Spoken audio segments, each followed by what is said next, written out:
They call themselves the Mujahideen of the Caucasus emirate. Radical militant separatists who say they are at war with Russia, fighting for an independent Islamic Chechnya.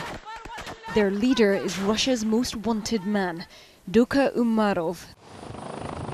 The man said to have ordered the attacks on the Moscow metro in 2010 and the bombing of Moscow's international airport the following year. The group has denied any link between their Caucasus campaign and Tamerlan Tsarnaev, but anonymous sources quoted by American news networks insist this is one line of inquiry.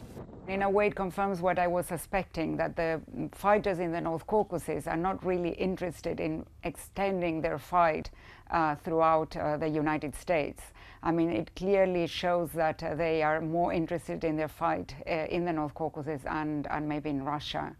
And it's also interesting because it tells us that maybe the bombers in Boston were not really strongly linked, or maybe were not able to connect with these people. What we do know, based on interviews with his family, is that in 2010, Tamerlan Tsarnaev became more interested in religion. In January 2011, the Russian intelligence services sent a request to the FBI for information on Tamerlan. The FBI did interview him along with members of his family and carried out background checks on websites he'd visited and his travel history and plans. Nothing was discovered, and the FBI provided this information to their Russian counterparts in the summer of that year.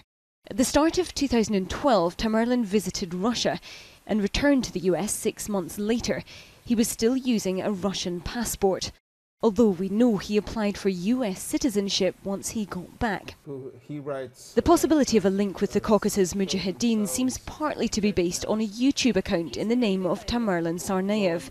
Investigators will now be examining whether this is a genuine account, and if so, what it might reveal about his state of mind.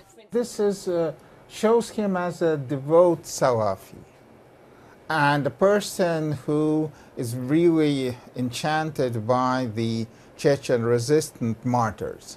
The possibility of contact between the Tsarnaev brothers and the Caucasus insurgents will also now be studied by the Russian security services. A source told the Interfax news agency tonight they would examine potential links, but that as yet there was no solid information. Katie Stallard, Sky News, Moscow.